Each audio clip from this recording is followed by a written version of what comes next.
Brothers Hindustan की ऐसी पहली कंपनी बनी थी जो कपड़े को लेके आई थी, टेक्सटाइल इंट्रोड्यूस किया था।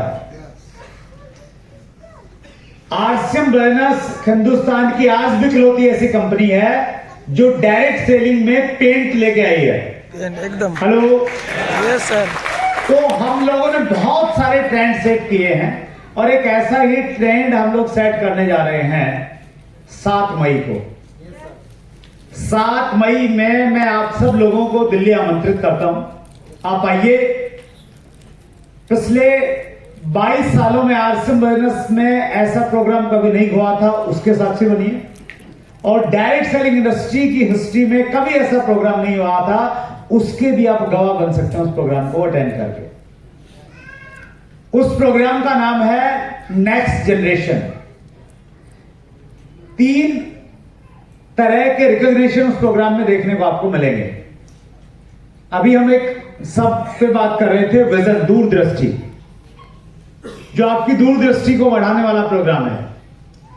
आरसीएम बिजनेस में वो सारे अचीवर्स आपको दिखाई देंगे जो नॉमिनी के नाम पे काम कर रहे हैं, यानी उनके परिवार के किसी सदस्य ने आरसीएम शुरू किया था, उनकी मृत्यु हो गई और उनकी मृत्यु के बाद में उनके नॉमिनी को बिजनेस मिला है, वो काम कर रहे हैं और कैसे आरसीएम बिजनेस ने उनकी जिंदगी को बचा लिया है, ये वहां पे बहुत सारे उदाहरण आपको मंच पे दिखेंगे।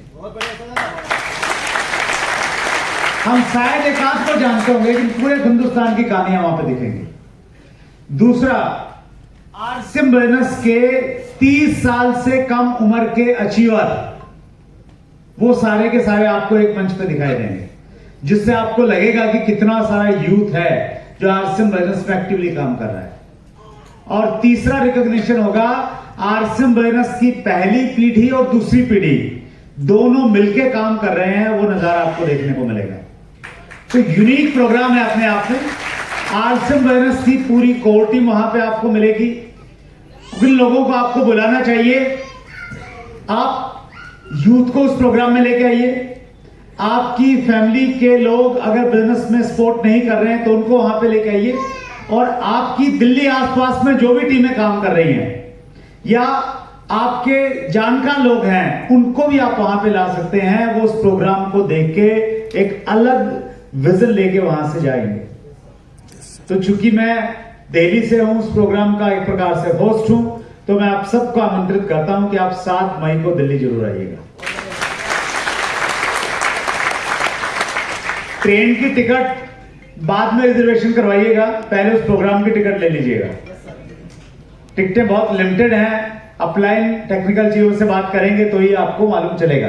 तो आज हम लोग बहुत महत्वपूर्ण पॉइंट पे बातचीत करने जा रहे हैं। देखिए, दीपक जी ने बहुत अच्छा एग्जांपल देके बताया कि या तो दीवार में सिर मार के देख लीजिए फूटेगा या नहीं, और दूसरा तरीका यह है कि अपलाइन कह रहे हैं तो मान लीजिए। आप सब लोग डायमंड बनना चाहते हैं, तो डायमंड बनने के लिए एक बहुत छोटा सूत्र है जिसको हम बोलते हैं be core teach core. Core बनना है और अपनी टीम को कोर बनाना है। टीच कोर का मतलब सिखाना है लोगों को कैसे कोर बने। पहले खुद बनना है, फिर अपनी टीम के लोगों को सिखाना है। तो ये जो कोर का कॉन्सेप्ट है, ये डायरेक्ट सेलिंग इंडस्ट्री का 60 साल के एजुकेशन और आरसीएम बिजनेस के 22 साल के अनुभव से निकली हुई चीज है।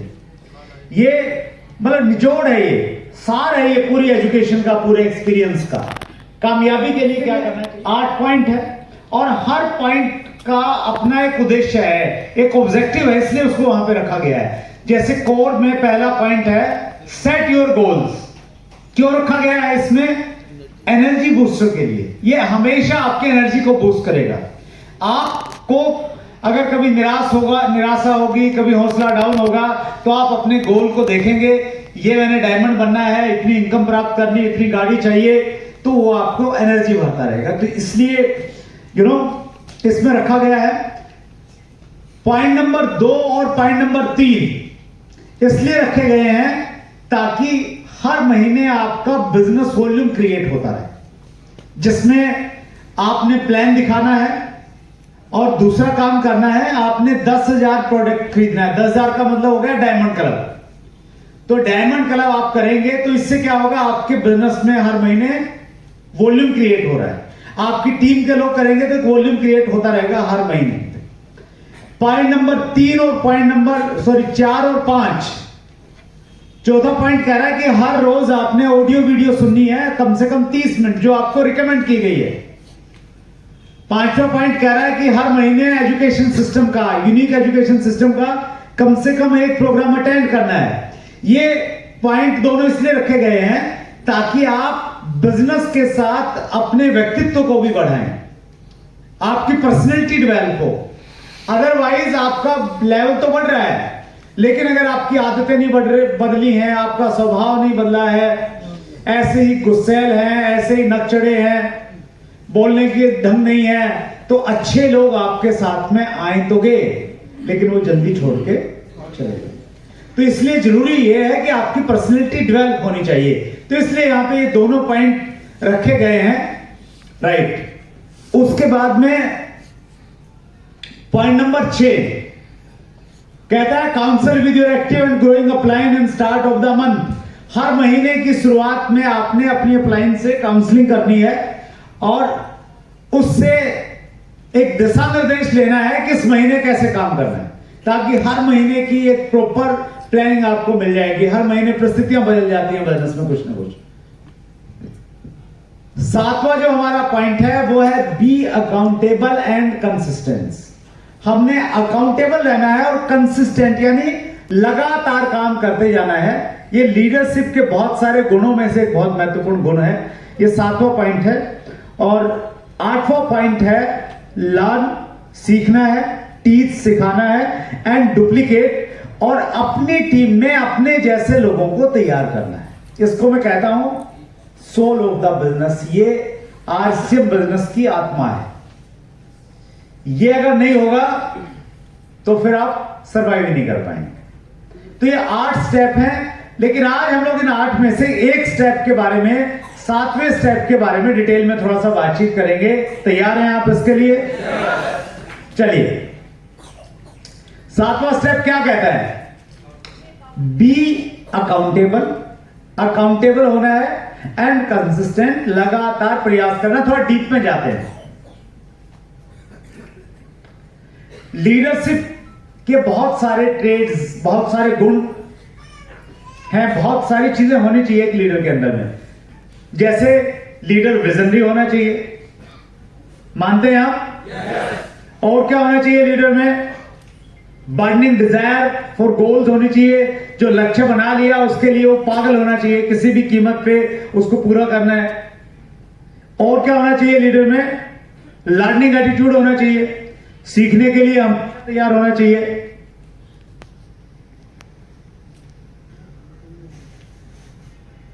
सेंस ऑफ ह्यूमन बिहेवियर, लोक व्यवहार की सेंस होनी चाहिए, कैसे लोगों से बातचीत करनी है।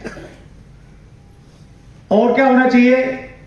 वर्किंग एज पर प्रायोरिटी, अपनी प्राथमिकताओं के आधार पे काम करने वाला व्यक्ति लीडर माना जाता है। और क्या होना चाहिए सर? सिस्टम फॉलोअर होना चाहिए, सिस्टम जो कह रहा है उसको फॉलो करना होना चाहिए। और 7वां है अकाउंटेबिलिटी एंड कंसिस्टेंसी। ये 7 पॉइंट इंपॉर्टेंट लगते हैं आपको? लेकिन इन 7 पॉइंटों में से कोर में सिर्फ ये वाला पॉइंट रखा गया है कोर स्टेप्स में। इसके मायने क्या है? इसके मायने ये है कि इन सब में ये सारी चीजें इंपॉर्टेंट हैं, लेकिन इनमें सब में इंपॉर्टेंट ये वाला पॉइंट है। तो इसको वहां पे वैल्यू मिली है, तो जगह मिली है। ये डायरेक्ट सेलिंग इंडस्ट्री का 60 साल का अनुभव कह रहा है कि ये 2 शब्द बहुत ज्यादा इंपॉर्टेंट है, अकाउंटेबिलिटी और कंसिस्टेंसी। तो इनको थोड़ा समझते हैं, ये पॉइंट क्या कह रहे हैं। पहले अकाउंटेबिलिटी की बात करते हैं हम लोग।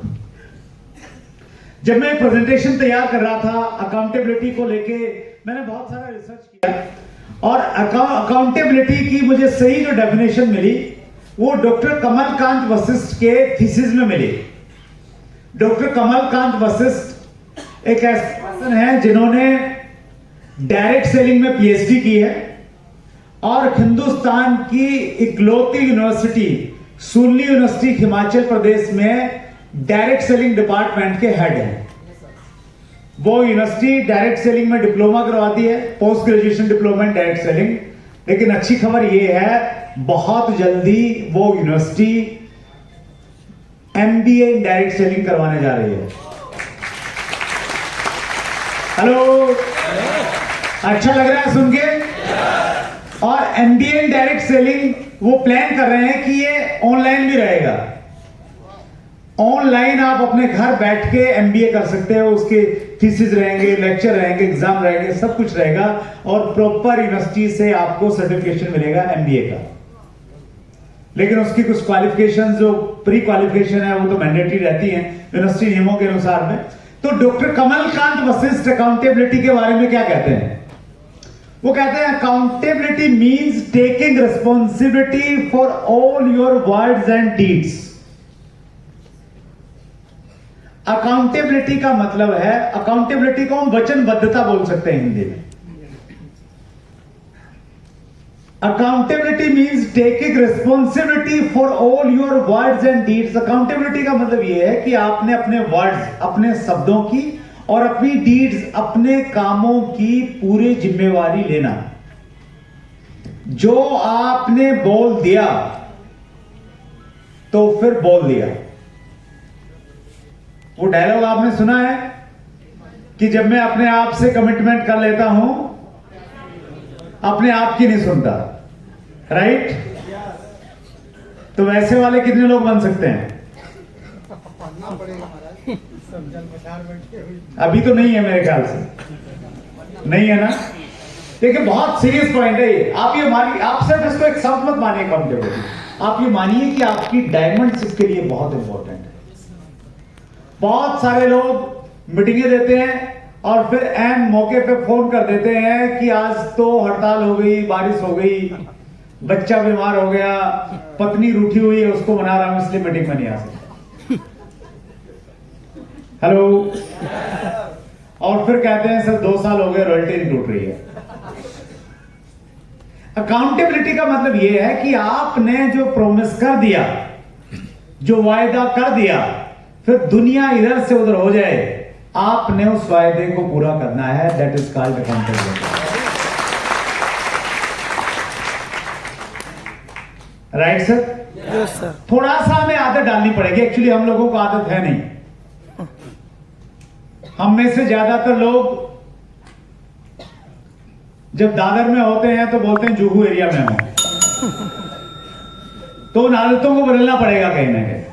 बिल्कुल पूरा एकदम सच्चा बनना पड़ेगा, तभी अकाउंटेबल की कैटेगरी में जा सकते हैं। It basically means being a high character person who attaches utmost value of their social behavior, financial management and work ethics। ये कहते हैं कि अकाउंटेबिलिटी का मतलब ये है कि हमने एक ऐसे हाई कैरेक्टर के पर्सन बनना है, ऐसा उच्च चरित्र का व्यक्ति बनना है जो अपने सोशल बिहेवियर, फाइनेंशियल मैनेजमेंट और वर्क एथिक्स सबका बहुत अच्छे से पालन करता है। One who does what he says and thinks before making a promise। वो एक ऐसा आदमी होता है जो बोलने से पहले 10 बार सोचता है और एक बार अगर बोल दिया है तो फिर वायदा तोड़ता नहीं। वैसा नहीं कि पहले तो बोल दिया फिर सोचेंगे नहीं यार गलत बोल दिया। 50 करोड़ का धंधा करना है सर, 5 लाख की बात नहीं कर रहे हैं। 50 करोड़ का धंधा तभी हो सकता है जब आपकी पर्सनैलिटी उस प्रकार की अट्रैक्टिव होगी।